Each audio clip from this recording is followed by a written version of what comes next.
disclosures that you see, hopefully coming up.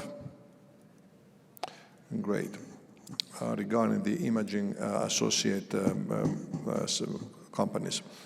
Let's start from the guidelines, instead of going to a complicated studies, and there are many of them. And I thought to just show the most recent guidelines, so there's no confusion that maybe the US guidelines are lagging a little bit this and that.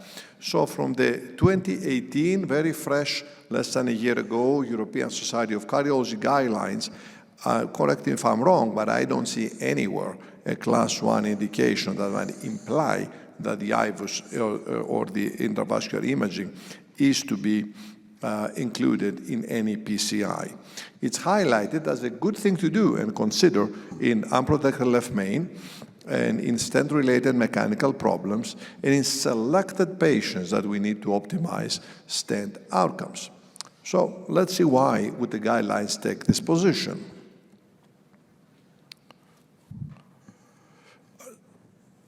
And one by one, you can see that where these guidelines are based on. There is a diagnostic assessment of coronary lesions. We're not going to say too much about that because it's essentially a consensus opinion, and this has migrated towards more the physiologic lesion assessment that we heard in the previous debate. Nonetheless, there may be some interest in the left main and in the complex bifurcation lesions, particularly also in the situation of a culprit lesion in ACS, as the case we just saw in the immediate previous talk. Then we have some randomized clinical trials that again address subgroups, long lesions and CTOs. And then we have various consensus opinions about how great it may be to use IVUS or OCT or other imaging modalities in certain of the categories, including left main, double stent, complex bifurcation. The absorbable scaffolds were supposed to be a big thing that didn't pan out in the end. Some cases with inland dysfunction, perhaps IVUS may help save angiography, although it's not so clear it actually ends up doing the exact that.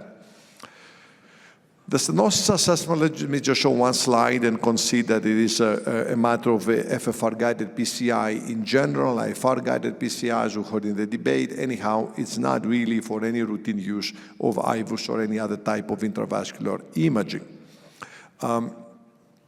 The Illumian 4 is an interesting study that is just evolving, so we can't just count that as evidence. Perhaps we can reflect our own bias in what we want to believe.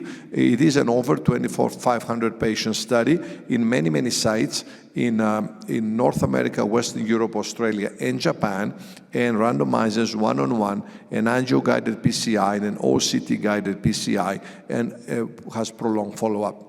And let's see how it pans out as far as the imaging aspects, as well as the outcomes, as well as the health economics. And we see how that may work. That's actually the first study to strategically try to apply an imaging modality and assess prospectively the clinical outcomes in a large degree. So the current evidence mostly comes from various randomized clinical trials that address, as I said, several high-risk subgroups. In general, you can see that the consensus of all of those trials includes that there may be some benefit. And you can see the benefit is at a range that you can see between 0.5 or 0.8 to 0.75 of marginal benefit, mostly in the target vessel revascularization, we see subsequently. And quite a bit of that is in the long lesions, as you see, as well as in the incendiary stenosis. So this is where all those come from. You can see from going from 11 o'clock counterclockwise, the bifurcation, long lesion, CTO. We have an unprotected left main study. We have a long lesion, CTO again, small vessel study, and some other aspects of high-risk DS. And then we have also an the ultimate trial that indicates supposedly an all-comer population from Asia. Let's take a little bit of a look in the long lesions. Clearly, there seems to be some benefit, particularly in the TVR. As you can see, it accumulates over time. The range of benefit is about 3% absolute benefit if you perform the IVUS-guided PCI. I think definitely encouraging, and indeed the long lesion cases have a lot to do with the fact that our stents are non-tapered, and quite frankly, a lot of times sizing to the distal vessel, you may end up with an undersizing in the proximal edge of your stent. If you don't employ a very detailed and painstaking post-dilation according to the different sizes of the reference vessel you may end up with an underexpanded stent. I think this is really the underlying pathophysiology the imaging tries to come and help out. Let's look at a little bit closer at the ultimate trial, because this is technically trying to come in as a first, perhaps all comers, RCT. And it was about 1,500 patients.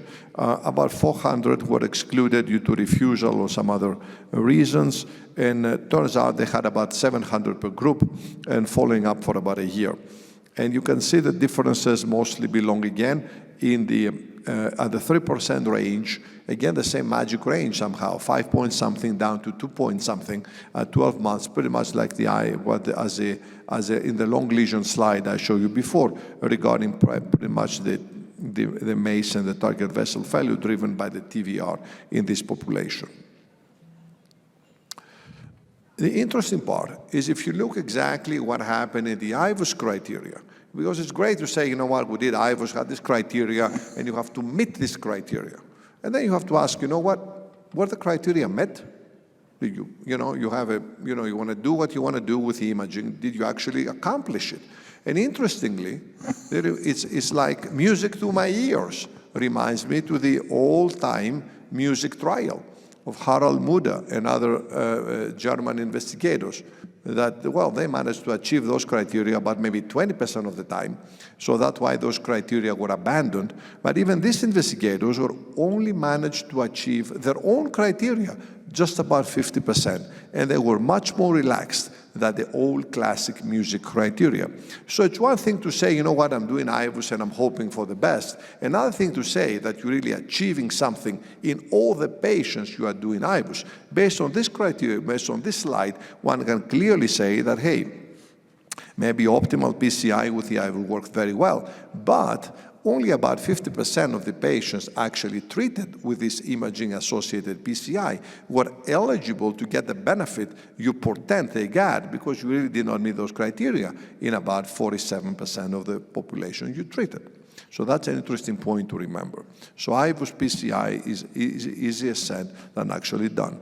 Then when you look exactly who came in, turns out that they weren't the simplest of cases. There were a lot of high-risk populations in general. So one may say that, hey, maybe it was all comers, but the doctors actually were putting cases that were more meaningful for imaging, and the more classic, simple cases were left out. That's why we ended up with all those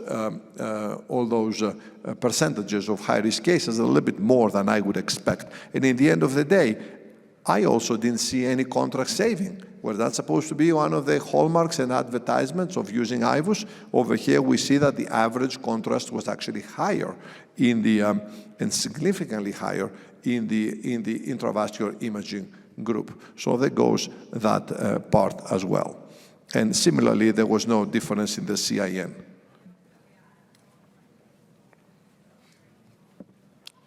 I think we need to conclude that, George. Or did you hit the wrong button? So in conclusion, what I had one more slide to show was that in the end of the day, with the IVUS, you try to do something. You don't just do the technique in order to use the technique. And you try to have a pre-intervention assessment, a stent deployment, and to avoid complications. Identify edge dissections, determine a position, and identify tissue protrusion. With experience, you can learn to do that in most of the cases. So it's really all about the operator experience in the end of the day. And you can fill in here and there. It's a good idea for the complex cases, maybe the long, the left mains, etc., and use the intravascular imaging for those. Thank you for your attention.